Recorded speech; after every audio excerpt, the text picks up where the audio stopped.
morning, everybody. Welcome to another episode of Hawk Blogger Mornings. I'm Brian Emhauser. Happy to be with you on this Tuesday morning as the Seahawks are still basking in the glow of what was a very good first few days of the NFL draft, and kind of reminding ourselves that this team can still do that every once in a while.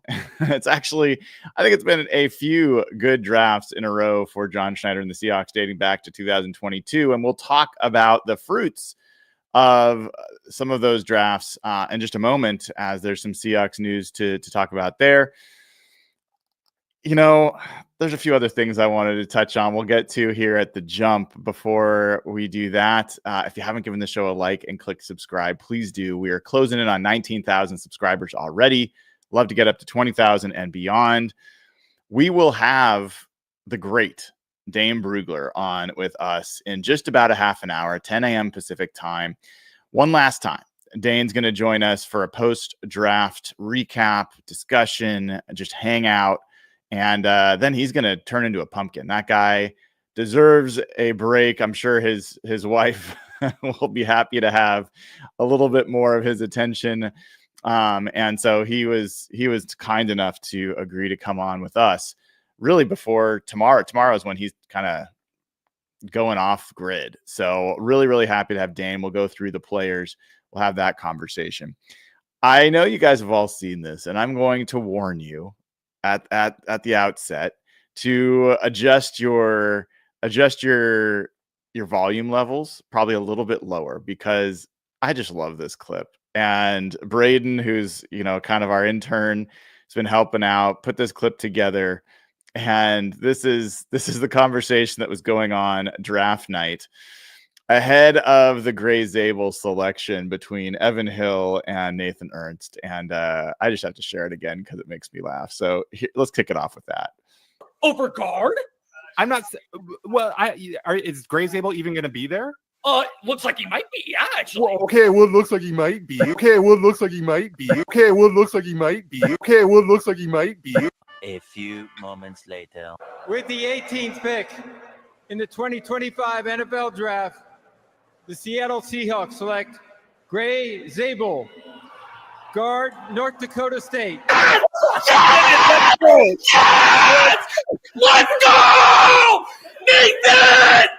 Let's go! Yes! Thank freaking God! Oh my Gray God! Zabel's not available at 18! What?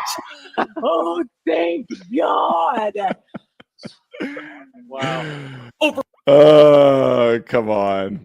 How can you not love those guys? And Nathan's a good sport about it.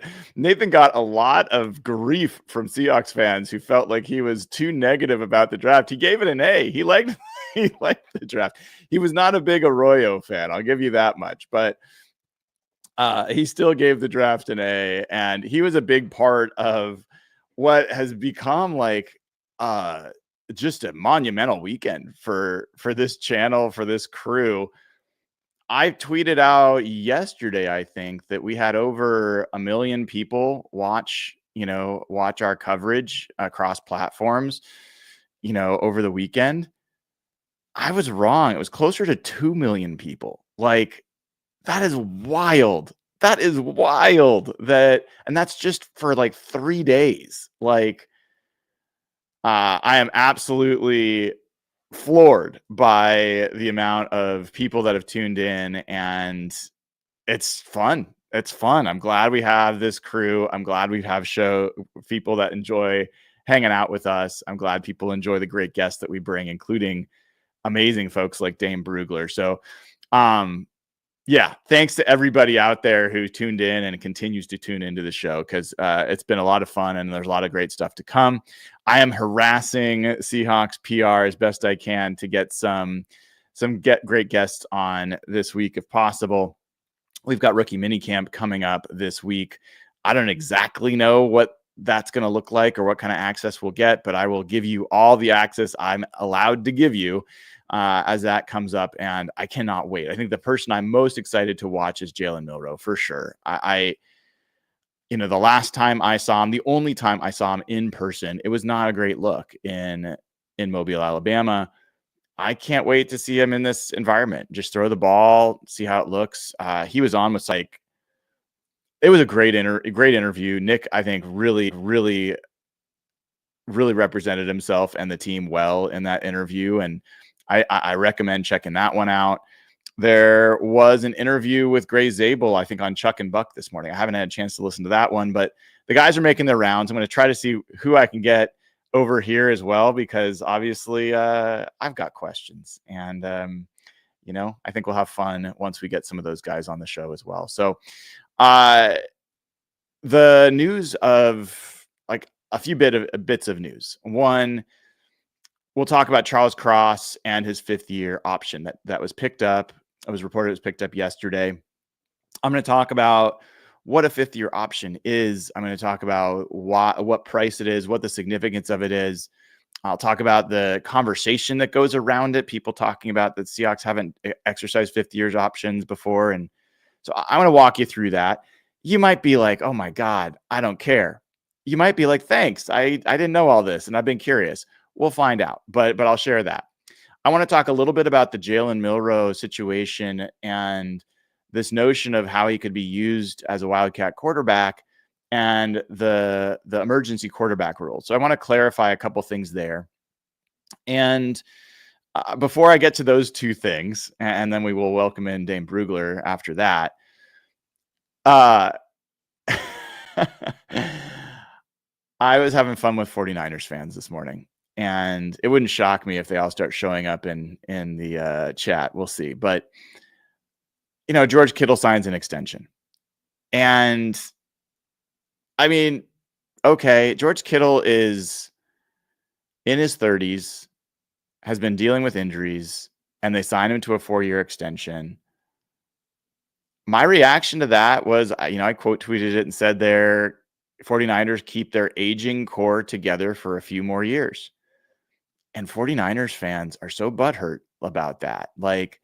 It is really funny how much cope is out there. And they're like, well, you wish you had George Kittle. And if George Kittle had played against the Seahawks, you guys would have never won.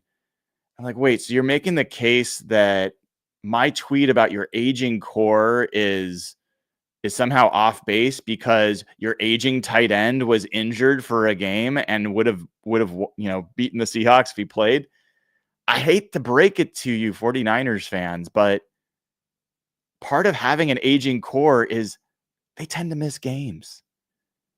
And if you look at your draft, which by the way, we'll talk about with Dane Brugler, I want to walk him around the NFC West. They did not draft an offensive lineman until very late.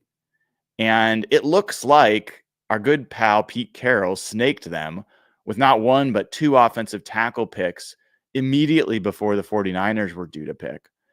And it's not just George Kittle that's aging. It is Trent Williams. And Trent Williams, I believe, is the foundation of that entire team. When he's out, they lose. And he's 37 years old and has been injured increasingly, missed more and more time. Every year, I'm not sure, is he going to make, is this his last year? He's on that watch. And they do not have, even the guy that they had backing him up was signed by the Chiefs. So I actually like the 49ers draft. If you heard my draft coverage, I think the combination of CJ West and Alfred Collins was a really smart double dip on the interior of the defensive line. And it kind of pokes at a weakness of the Seahawks draft, which is they didn't get the run stuffing interior defenders that I was hoping that they would get out of this class. Both Alfred Collins and CJ West were guys that I thought would have been interesting fits for the Seahawks, especially CJ West a little bit later than, when Alfred Collins was picked. So I actually think the 49ers did okay for themselves in this draft. There's some people that are much more critical about their draft class than I am, but they did not address the offensive line. And my goodness, I think that's a very bold move. And so I kind of look at that team, and that fan base is when Grant Cohen came on with me last week before the draft, and he said that they were delusional. I hadn't really interacted with them for a while. I'd mostly just seen them freaking out about how they'd lost all these players. They've now talked themselves into the only guy that they lost that was really worth anything was Dre Greenlaw, and that Nick Martin is now the linebacker they drafted is going to be as good as Dre Greenlaw, and their defensive line is all going to be great, and they're going to win it all. Like that's kind of where 49ers fans' head seems to be, which is crazy. The other thing that I enjoy about the 49ers fan reaction to some of the tweets today was so they used to just love to hate on Geno Smith, like how terrible he was, how he could never beat the 49ers. And then he goes in and he beats them in San Francisco last year. And I was in the press box. Man, that was the hardest time for me to not root and cheer in the press box. I'll tell you that much. And I got to go down and stand on that field and do a post-game show from their field with a Seahawks win, with Geno Smith being the one who walked him off. Now they're saying, hey, you signed Brock Purdy's backup for $33 million to be your starter. Good luck with that. Guys, I'm telling you, it's going to be so tasty when Sam Darnold and Mike McDonald, Jalen Milroe, Cooper Kupp, JSN, the whole crew goes down there, or they come up here and the Seahawks beat them. Like, that is still my favorite team to beat. It's not even close. The Rams fans are getting pretty obnoxious, but the 49ers fans, my goodness. So that was a little bit of note on the 49ers. But let me talk quickly about the emergency quarterback rule so you guys can have an idea. If you're dreaming along with me that Jalen Milroe is going to be an emergency quarterback. Well, he's not going to be an emergency, that he is going to be a Wildcat quarterback for the Seahawks next year, and then he's going to get 8 to 10 snaps, and there'll be a package for him that they could use on third down and short or fourth down and short, or that they could use him in the goal line, red zone, all that kind of stuff. Well, the way that the emergency quarterback rule works, just so people understand, is that there's a few ways that Jalen Milroe could be active and available to be used. One, and this is obvious, he's active on game day. So you make the 53-man roster, and then there's a subset of players that are available to be active on game day. You remember every game day, they tell you, here's the inactives. Inactives are players that are on the 53-man roster, but are not going to play in the game that day. So one way for Jalen Milroe to play in games is to be active. Great. That's an easy one. Another way, but for him to be active or for him to get playing time, another way for him to play is to be an emergency quarterback. And that would mean that he is on the 53-man roster. All right.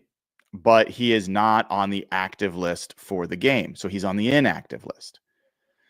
But the only way that's essentially what's called the emergency quarterback. That's your third quarterback. He's on the 53, but he's not on the active list for the game day.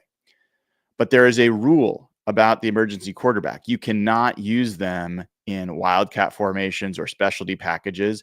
And you can only use the emergency quarterback if both of your other active quarterbacks are injured and unavailable. So if you want Jalen Milroe to play and be available for that Wildcat kind of specialty package, he cannot be your emergency quarterback. He's either got to be active.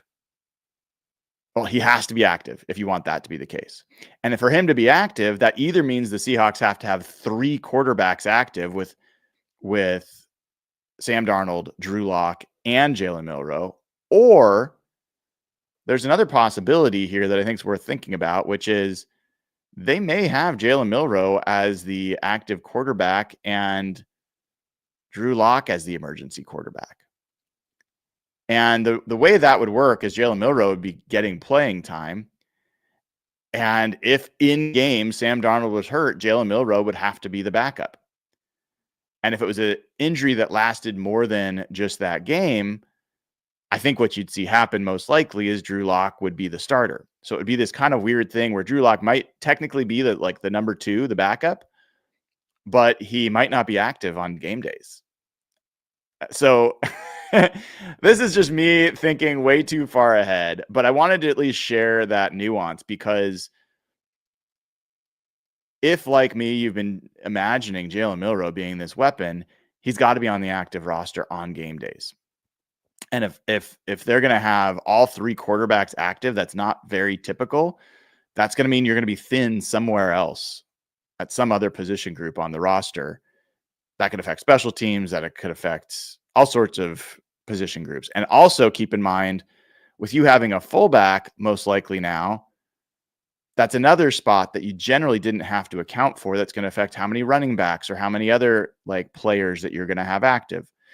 So this is way, way, way early to be talking about this, but it is going to be a little bit of a different mix or some different decisions for the Seahawks to make in terms of who's active on game days. All right. So that is the emergency quarterback rule. Just wanted to clarify that for people that didn't know about how that would work. Let's talk about Charles Cross. And let's talk about 5th-year option. So it was reported yesterday that Charles Cross is going to have his 5th-year option picked up by the Seahawks. That means that his 2026 contract is now set at $17.56 million. Okay. And there's a few things that I think are worth understanding about 5th-year options, how this works, what this means. Let's just start with a simple thing. If the Seahawks hadn't picked up Charles Cross's 5th-year option, he would be an unrestricted free agent next year after this season. So now he is no longer an unrestricted free agent next season. He is under contract with the team for 2026. And the price of that deal next year is $17.56 million. That's a nice big bump for Charles Cross because, he is making, let's see, what was his APY?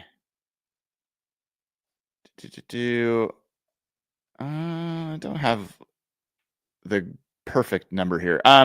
So 5.3 APY. So he'll go from 5.3 to 17.5. That's a nice big jump. And does that mean that the Seahawks aren't going to try to extend him? No.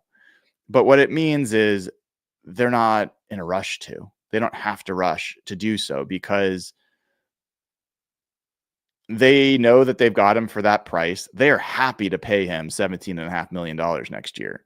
That is a fine number for them to pay him. They got plenty of cap space. And if you're curious, $17.5 million as an APY is 3, 6, 9, 12, 14th. Would make him the 14th highest paid left tackle in the NFL. That is not a price you're gonna worry about paying. So that's one piece. The other piece is this allows the Seahawks that if they choose to, they don't have to negotiate an extension this year. They don't have to pay the signing bonus this year, the cash this year. They can do that next offseason if they want. And if they were to do that, then they can, renegotiate. They can negotiate that 5th year if they want. They can change that number. They can move all sorts of things around. My guess is he will never actually play under that 5th-year option. They'll sign him to an extension.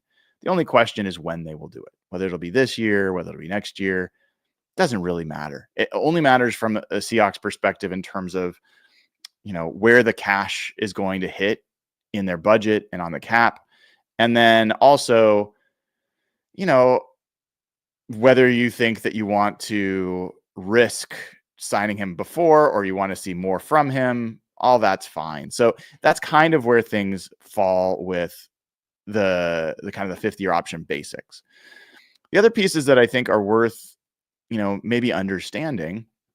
And again, we're going to have Dane Brugler join us here in about 10 minutes. Looking forward to Dane joining us. But the way fifth year options work is there's actually different levels of fifth year options. So what this is, it's only for first round picks.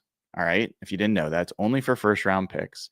And there's 4 levels. The first level is what's called basic. The basic level is just players who basically don't meet any of the higher levels. So that's just the basic level. And the way that the basic level option salary is arrived at is an average of the 3rd to 25th highest salaries at that specific position over the past 5 years. So between the 3rd and 25th, keep in mind the 25th. So it's basically it's the lowest price you're going to get on a fifth year option for a rookie. And the other important thing there is that it's by position. So the fifth year option for a linebacker or an edge player or a cornerback or a quarterback or a left tackle is going to be different. So like, for example, the basic fifth year option for Drake London, who's a wide receiver, was drafted right before Charles Cross, would be $15.5 million. The basic fifth year option for Charles Cross would be $16.7 million. So it's a full, million plus more than the wide receiver, because left tackles are paid more than wide receivers, right? So that's the basic. The next level up is playtime related. And this means that they've played 75% or greater of the snaps in 2 of their first 3 seasons, and an average of they have to meet one of these criteria: either 75% or greater snaps in 2 of the first 3 seasons, an average of 75% or greater over all 3 seasons, or 50% or greater over all 3 seasons. Charles Cross meets all of these things. So Charles Cross is the second level. It's called the playtime level of fifth year options. There are 2 additional options that are much more clear cut. The option beyond playtime is that you make 1 Pro Bowl. If you've made 1 Pro Bowl, and it has to be on the original ballot, it can't be an alternate or anything like that, then you get the 1 Pro Bowl level. Multiple Pro Bowls is the 4th and final level. So if you made more than 1 Pro Bowl within your first 4 years, you will get that level. So I believe Devin Witherspoon will qualify for this multiple Pro Bowl level when he is due for his fifth year option. What would it be? It would be next year. Okay. So next year, the Seahawks will have to decide on both Devin Witherspoon and Jackson Smith-Njigba. Jackson Smith-Njigba, did he make a Pro Bowl?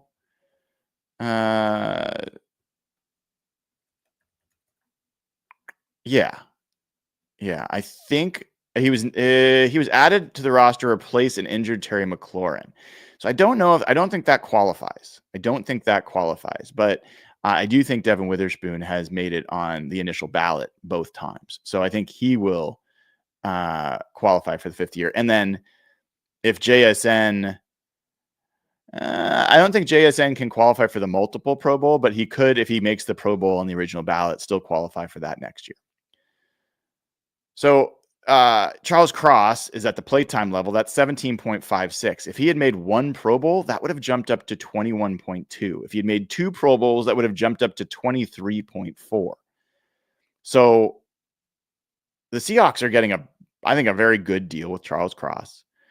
I think that you should expect, once he signs an extension, that he is going to be definitely among the top 10 paid left tackles in football.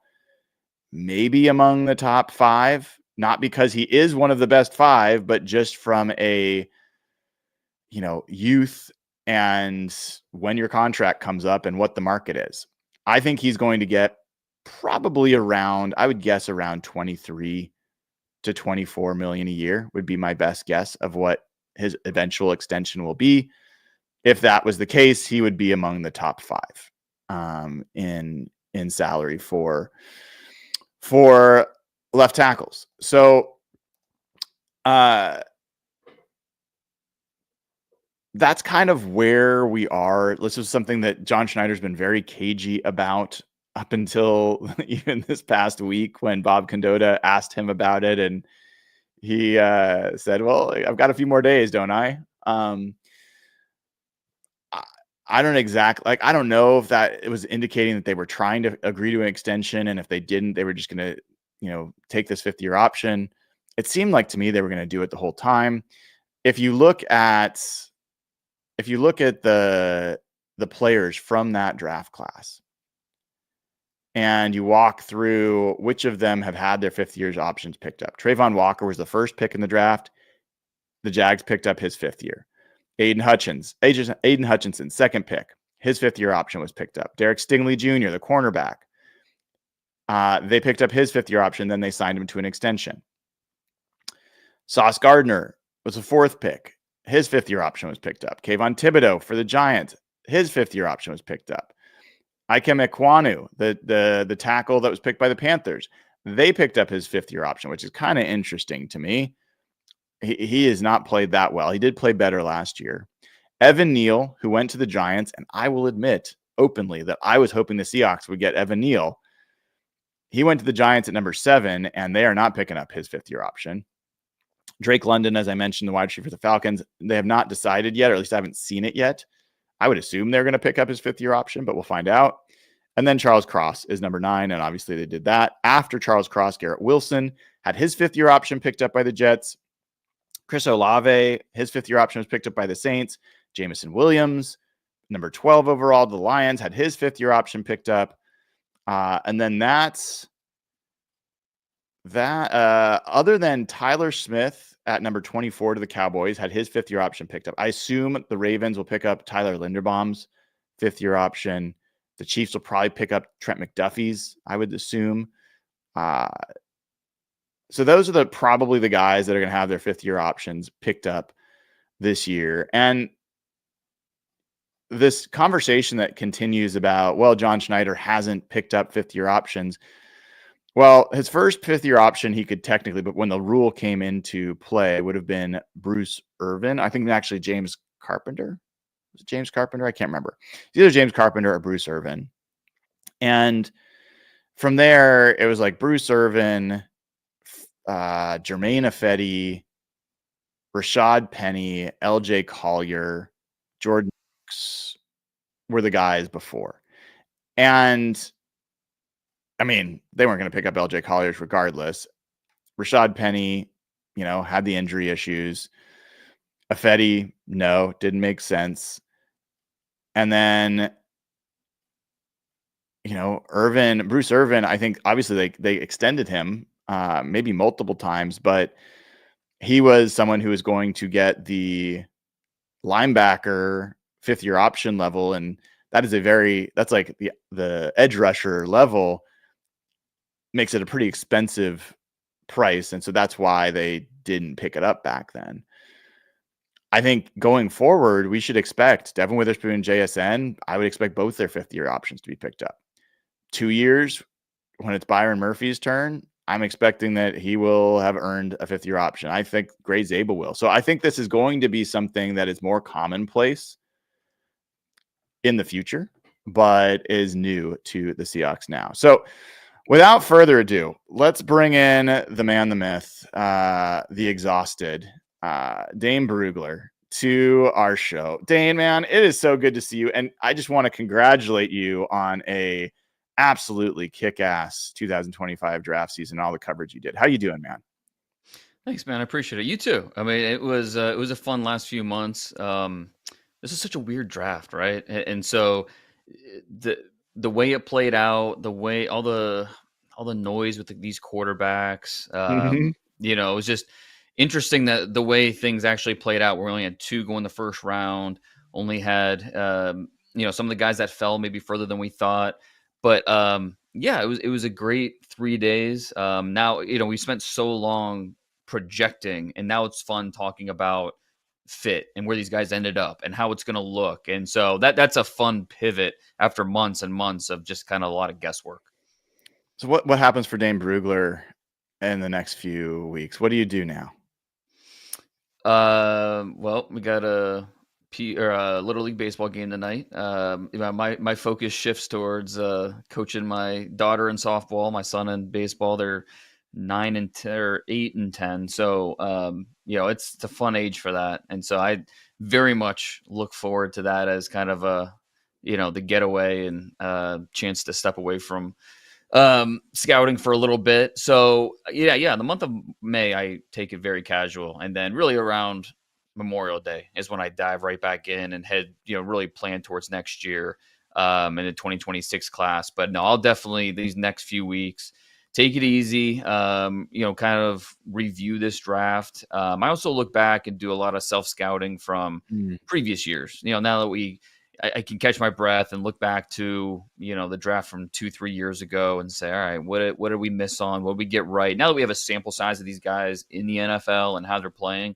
So yeah, the month of May is definitely a little bit of a step back, both for me. You know, I can spend time with the family, hang out a little bit, mow the lawn, do all that fun stuff, but also kind of make sure, you know, my process is on point and with not just this draft class, because, you know, if I graded a player as a 3rd round pick and you went in the 5th round pick, it doesn't really tell me anything. You know, like I care more about being right 2-3 years from now when these guys actually get on the field in the NFL, more so than being right on draft weekend, you know, if that makes sense. So yeah, the month of May is definitely a big part of that process. So we're going to not talk about what everyone else is going to talking about with the draft, Shadur Sanders. That's not going to be a conversation for this show. We'll let everyone else handle that. Yeah. I do want to talk about a guy that plays that same position that got drafted in the 3rd round by the Seahawks, and a guy that I have been pretty openly, like, I was at the Senior Bowl, same as you. I saw what I saw there, and I was like, I think this guy's a major project as a passer, but has the potential to be a real weapon. What do you make of the Seahawks taking him at 92? How do you think that fits in Seattle? What's your take on Jalen Milroe and his potential to be, you know, what's his floor and what's his ceiling from your perspective? Yeah, I mean, after I reported that he was going to be at the draft, there was a lot of, oh, well, he's going 1st round or he's going top 50. You know, he wouldn't be there unless he had assurances that he's going top 50. And I kind of pushed back on that a little bit, you know, because I didn't push back on it a lot because I wouldn't have been shocked if he went top 50. You know, all it takes is one team to fall in love with the player. So, but I pushed back a little bit because, you know, like you said, this is a project. And as exciting as the upside of potential is with Jalen Milroe, it's still, you know, like I remember talking to a scout as we were leaving Mobile and kind of catching up the day after we left. And I said, what'd you think of, you know, like Milroe was tough, right? Like, what'd you think? He said, I forgot he was there. I totally forgot. Like, he didn't stand out in any one way, at least in a positive way. Like, it was not something, and you could tell he was mentally swimming throughout the week of practice there because he was clearly working on his footwork, his technique, you know, just trying to get everything in unison and in sync. And he was thinking way too much. And that led to even more inconsistencies than I think it showed on tape throughout the season for Alabama. But just keep coming back to how electric of an athlete he is. I'll never forget. There was a scout at the Alabama-Georgia game. He was on the sidelines, and he told me he has never seen a player in person, any position, be that fast on a football field. He's never seen it before. And this guy, he's been scouting double-digit years, probably 10 years now. So that says a lot. And, you know, that type of dynamic ability with his legs certainly showed in the box score, it showed on tape, you know, the amount of explosive plays he created with his legs.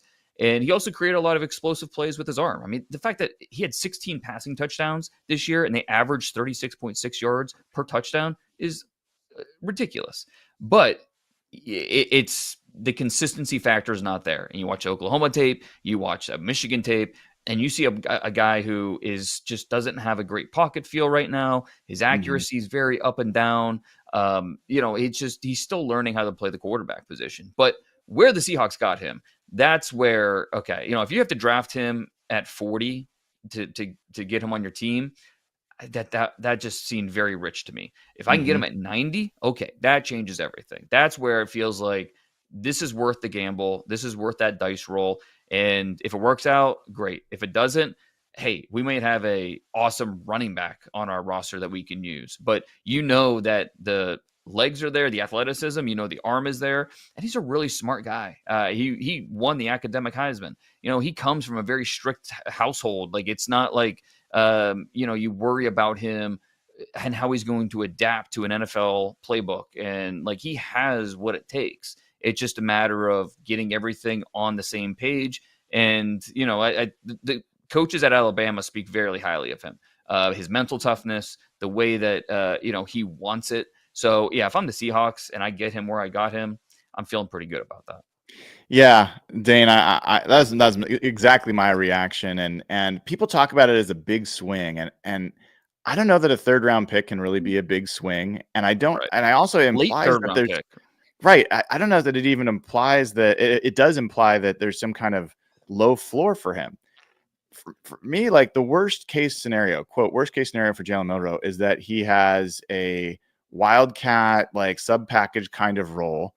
And that's it. Like, that's not, like, when your strengths are one of the best runners of the football, maybe in the game, but at least at the quarterback position, you have elite character and work ethic, and you have a big arm. I don't think the floor's that low. Like, if he was someone who was a great athlete who didn't like to work and wasn't smart and wasn't a great teammate, then it's a different situation. So I agree with you on all those points. Talk to us about the Seahawks class in general. How do you feel about it? What was your reaction to their entire class? I was a big fan. I don't do draft grades, but what I do is I just kind of power rank my favorite draft classes 1 through 32. And I mean, there weren't really any draft classes I hated or despised, but somebody has to be 25. Somebody has to be 30, 31, 32. The Seahawks finished third. So clearly I was a big fan of what they did. It starts with Gray Zabel at the top. It felt like chalk. Obviously it's something that we made this connection. Really, I think at the combine. I think, and I wouldn't say Zabel came out of nowhere, because you go back to Halloween, my top 50 at Halloween, he was in there. So I already viewed him as kind of like a top 50 pick mid-season, and then he goes to the Senior Bowl, and it's like, okay, nope, this is a first round pick, because he was just dominant center, guard, played more reps than anybody. Goes to the combine, doesn't do everything, but what he does do, he looks really good. And then he just checked every box throughout the process. And so he went from, in the summer, he was kind of like probably a third round pick around there. Mid-season, the way he played, it's like, all right, now this guy's going to go somewhere in the second round. And he was in my top 50 at Halloween. Then we get to the Senior Bowl, and it's like, nope, this guy's going to go first round. He's just too good. And then we get to the combine and the pre-draft workouts, and we're talking about him top 20. And there was buzz up until the draft about him going top 15. The Cowboys liked him. The Dolphins liked him. I had him to Miami in my final mock draft, and it ends up he's still on the board for the Seahawks at 18, and just a perfect fit for what they want to do, what they want to be, the needs that they have. So for player, for team, love the fit there. And then to come back in the second round and get Nick Eamon-Worry, who, it feels like he's in good hands with Coach McDonald. You think about what he did in Baltimore with Kyle Hamilton. It's whether or not he's different than Cam Chancellor, but just the idea, the vibes he gives is something similar to that, which is fun. But to get Eamon-Worry in the second round like that was, like I said, tremendous value. And I think, the combine numbers are what's going to drive the conversation with Nick. But talking to his teammates at the combine, because I asked 3 or 4 of his teammates about about him, and they specifically pointed out how hard he works and how smart he is as the reasons why he was tough to cover during practice. Not necessarily he was faster and bigger and stronger. It was more about just how he sees the game and how, the read react, just the mental quickness. And so you put all that together, and, I think it'd be pretty exciting. And then they also had one of my favorite day 3 picks this year with Torrey Horton, who, if not for that knee injury, we'd be talking about him being off the board somewhere in the top 75, top 60 picks.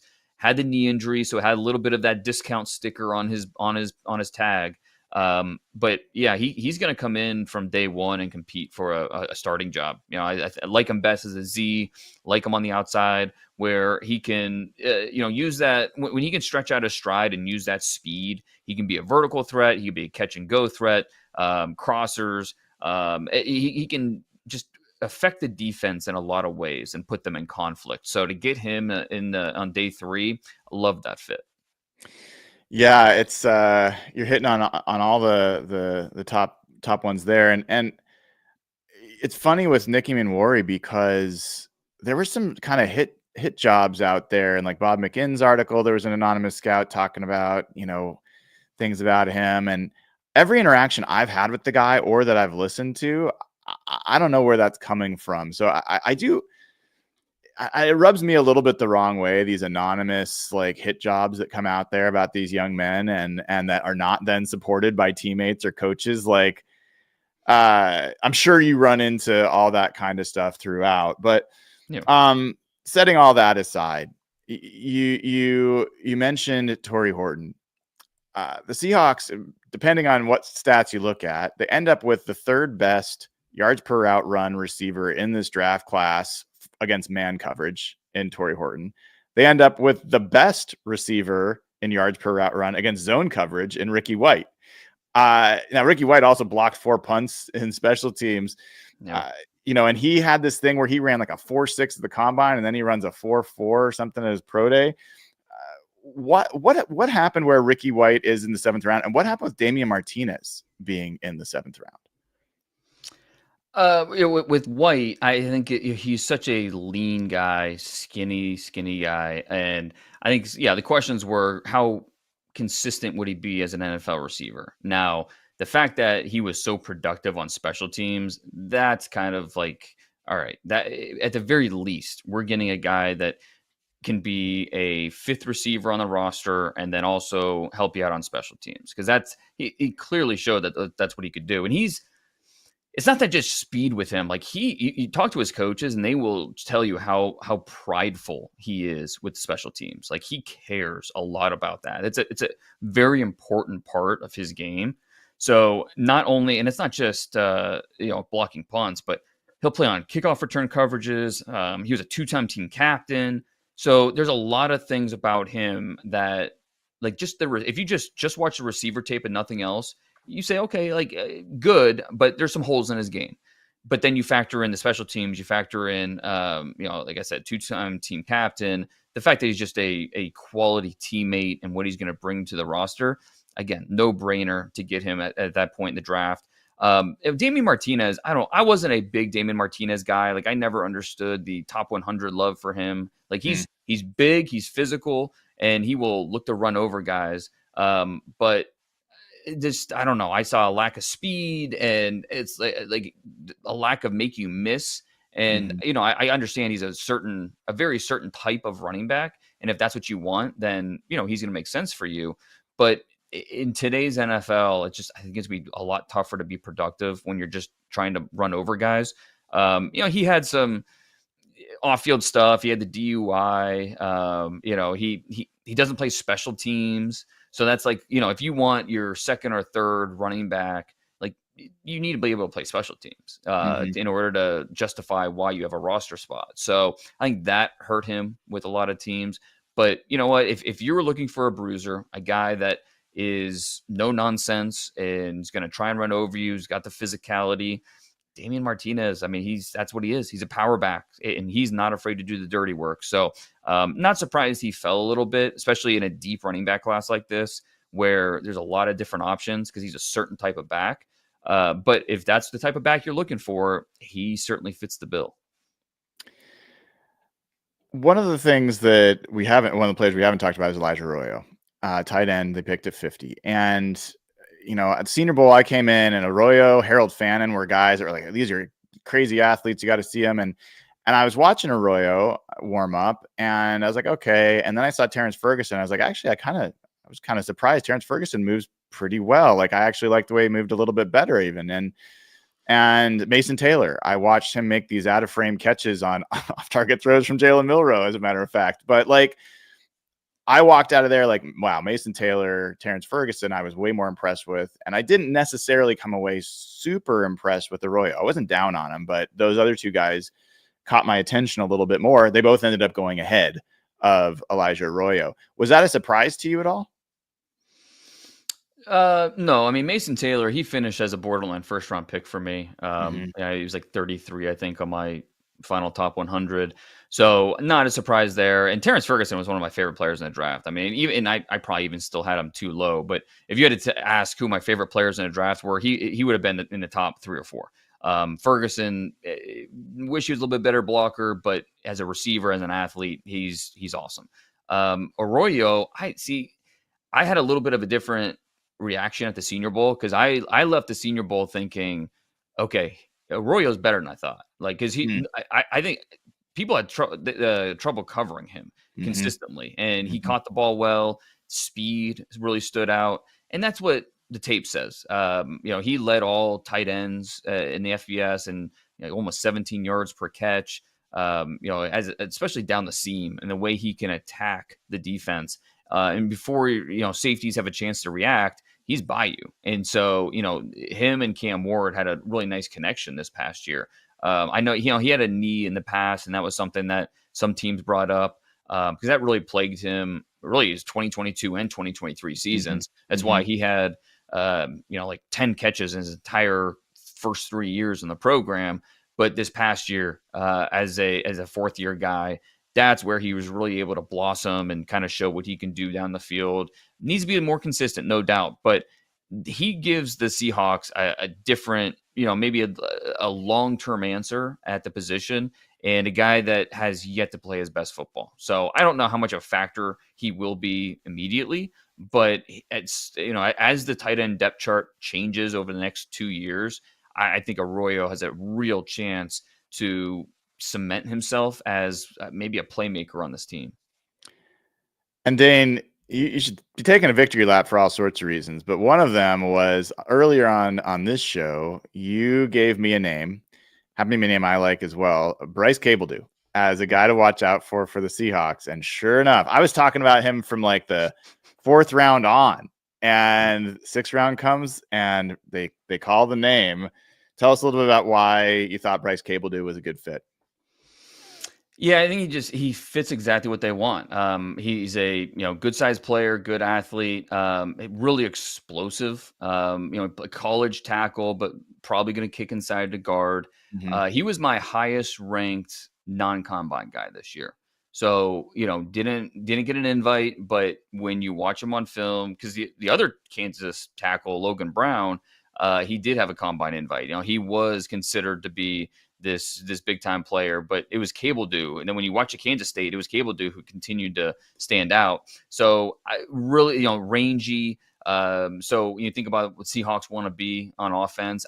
He fits perfectly with the movement skills, his ability to get out of his stance, use his hips, show off that range. And so he's a really smart player too. You especially see it when teams or defensive lines try to run games and delays and blitzes. He picks it up really quickly. I mean, he's a smart guy. So consistency is needed, no doubt, just in terms of his leverage. He tends to set tall, just making sure his feet and hands are on the same page. So just overall consistency as a pass protector in the run game is definitely the next step for him. But man, watching him live during East-West Shrine practices and then going back and watching the tape, then it was kind of like, all right, this guy's a draftable player for sure. And for teams that run, especially outside zone and teams that want the athletic movers, he's going to be a fit. And so, yeah, I'm glad I brought him up way back when to you, because I just think of that Seattle offense and what they want to be. Cable Du's kind of like the day 3 version of Zabel, like it's there's reason, he's not nearly as consistent, not nearly as buttoned up with his technique and certain areas of his game, but he's explosive, he's tough, and you feel like with that competitive edge that he has, we have not seen him play his best football yet. So eager to see him get coached up and see what he can do. Dane, this is the list of undrafted free agents and minicamp invites for the Seahawks. I'm curious if there's any names on this list that jump out to you. I mean, there's the Jared Ivey, there's a couple names, Jackson Woodard, Zay Alexander, the corner. I'm curious if Thor Griffith, defensive tackle, any of these guys kind of catch your eye for the Seahawks. Woodard's definitely interesting because I really liked his tape. And he was a guy that was super productive, tackles, interceptions, super productive player. And then didn't work out at the combine. And then at his pro day, he punched his ticket to be undrafted, unfortunately. 6'2", 230, and ran close to a 4.9. The 3-cone was bad. The short shuttle was bad. Just did not work out well. And that he went from as one scout put it to me, he went from a 5th-round pick to a PFA just based on the pro day. And it was a bummer because he has really good tape and the production is outstanding. So he would definitely be a guy that you target as a PFA, as someone who maybe we don't want to use a draft pick on him. The athleticism really worries us, but man, he makes plays on film and he did it consistently. So that is really, I mean, you could probably say the same thing about Jared Ivey, because you watch that Ole Miss defensive line this year and they had so many dudes, Ivey being one of them. But again, the pro day, because he didn't work out the combine, at his pro day at 275 pounds, ran a 5.15 in the 40. The vert was bad. 3-cone was bad. Like just the pro day, the workout information, the testing just wasn't draftable. And so I'm surprised he went undrafted. I thought he would probably get in there. I thought based on tape, you're thinking, hey, he might go 4th round, 5th round. Then the testing comes. It's all right, 6th round, 7th round. So a little surprised that he just didn't get drafted. But again, you feel like in free agency as a PFA, you're getting a guy that in high school was a big time football and basketball player, goes to Ole Miss, and he just shines. And he played a lot of different ways. He could stand up on the edge, he'd play him inside, and he was just a really active player. And so you feel like you add him to your defensive line rotation, and it wouldn't be surprised at all if he's able to earn a roster spot during training camp. All right. So last thing I wanted to talk to you about, Dane, is the rest of the NFC West, because, it's a relative sport. You got to just be better than the guy across from you. How do you feel like the other 3 teams in the NFC West did relative to the Seahawks? I liked what the Cardinals did a lot. I think that, they had a lot of they had very few picks, and then they kind of moved around a little bit. And at the end of the day, you feel like they got better. And we talked about value with the Seahawks. You think about the Cardinals in the 2nd round, and to get Will Johnson, the corner from Michigan. Now, obviously, there were speed concerns, but more importantly, durability concerns. The knee, some soft tissue injuries. That was kind of the concern with him. I still didn't think he'd fall as far as he did. That was a big surprise. But again, once you get to that point in the draft, I mean, 47, I believe. I mean, that's you roll the dice at that point. And I think he's a perfect fit for Gannon's defense. And they needed another corner. Sean Murphy Bunting was more of a liability than a strength for them last year. So, you hope Will Johnson's able to come in and compete for a job pretty quickly. Sticking with Big Ten players, they got Cody Simon as well, and I think he was in the 4th round.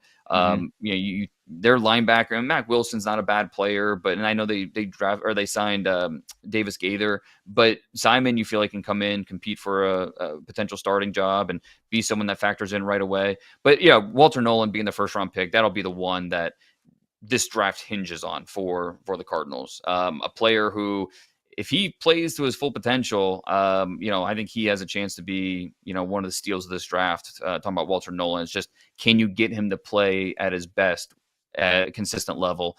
Rams not having that first round pick. That was something, it's a long play for them. We'll see how that turns out next year, having 2 first rounders, but to get Terrence Ferguson on day 2, you hate to see that if you're a Seahawks fan, just because it's a perfect fit for them. And, I think we'll see him compete pretty early for them and be a factor.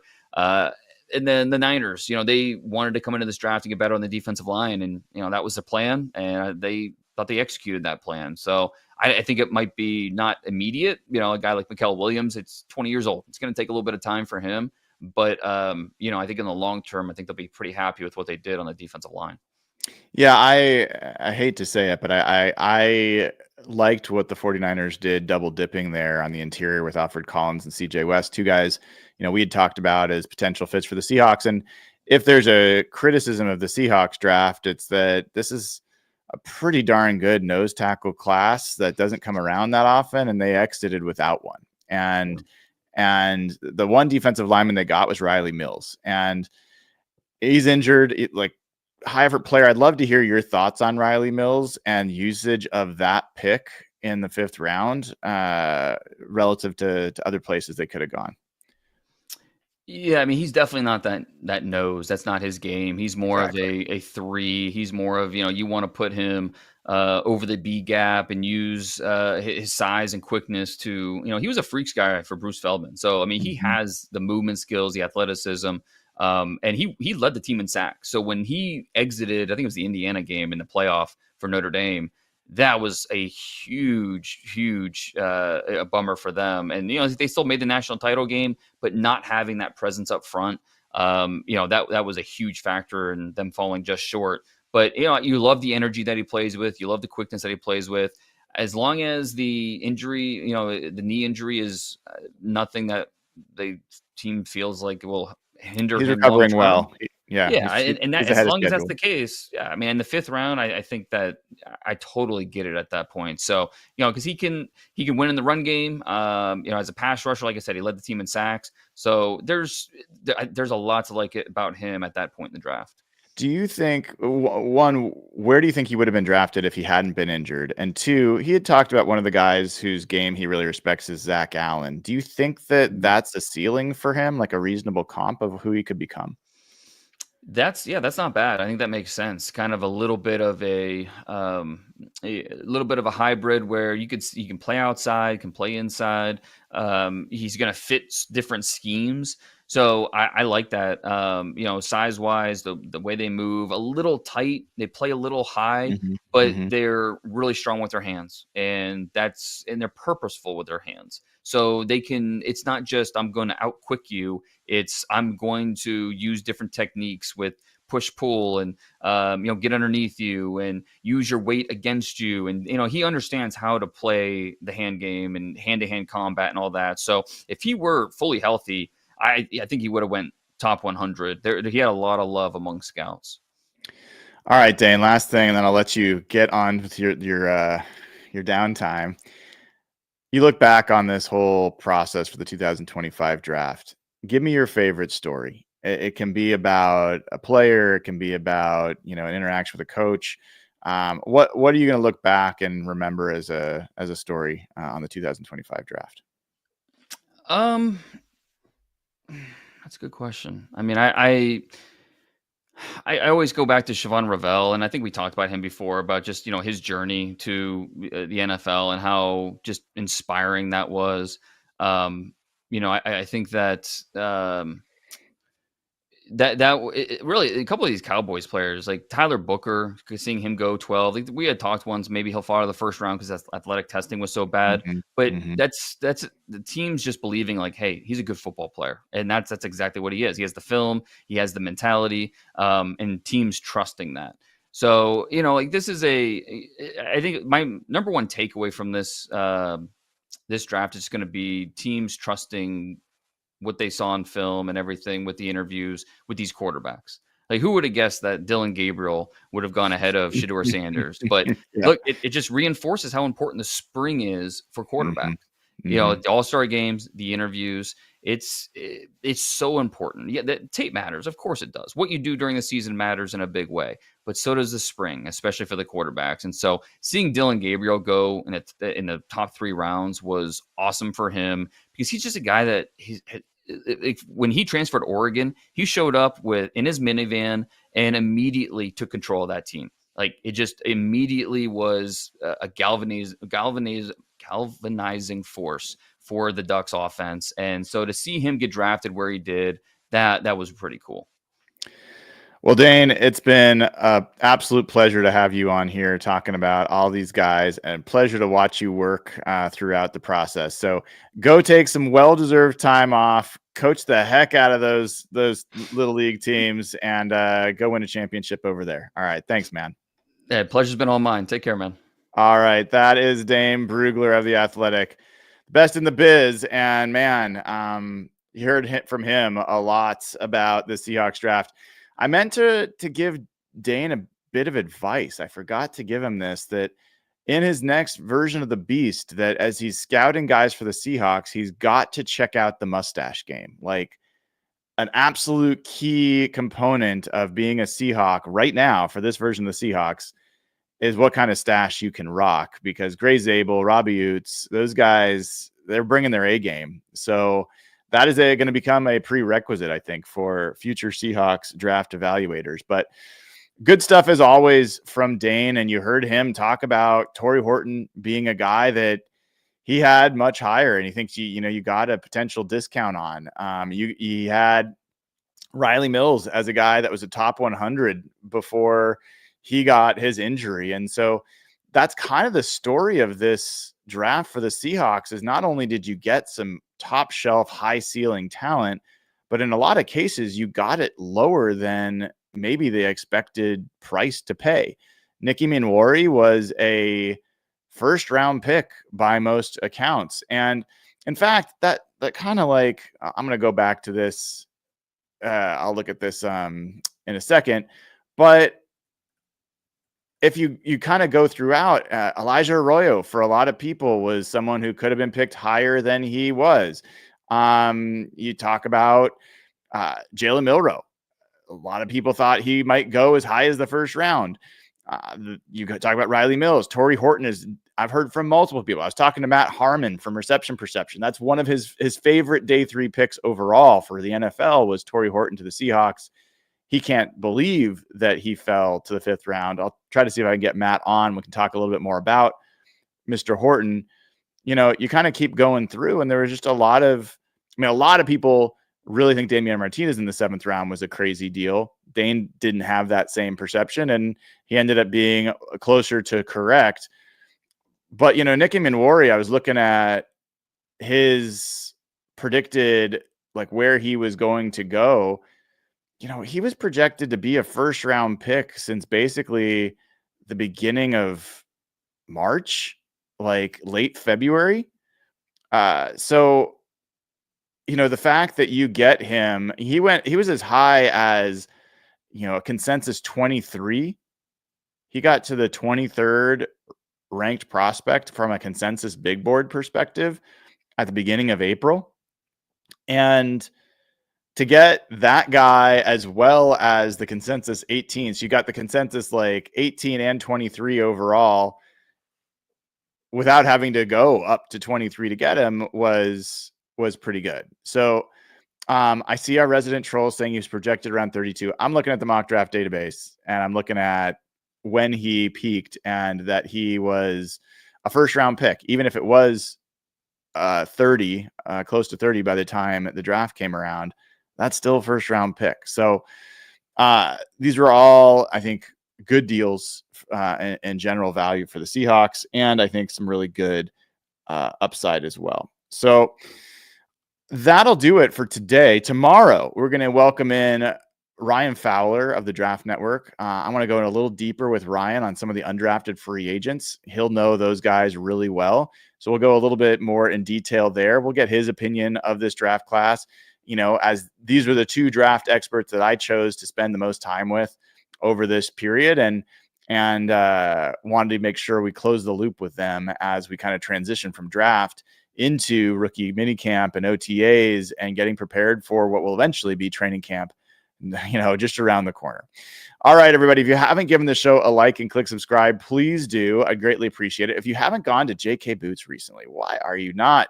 Using code HawkBlogger, jkboots.com will get you $75 off. The best boots you're ever going to own. Spokane-based, family-owned company. These are all handmade. My JK Boots are amazing. They feel so comfortable. I wear orthotics, and I was told by the guys at JK Boots, you don't need to wear orthotics. They will form to your feet and give you the arch support.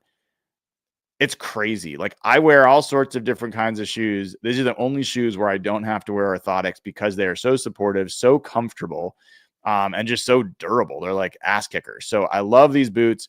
They're worn by firefighters. They're worn by, plumbers and construction workers and anyone who's on their feet all the time. And they're just worn for people that want to have boots that look good with your jeans or whatever else. So use code HawkBlogger, get $75 off. And for everyone that uses code HawkBlogger, they will give $15 to the Wildland Firefighters Foundation that benefits Northwest Forest firefighters. So it's a great deal for everybody. Head on over to JK Boots. You won't regret it. All right. Thank you, everybody. Make sure you give us a 5-star review on Apple Podcasts or Spotify. Until tomorrow, I'm Brian M. Hauser. This has been another episode of Hawk Blogger Morning.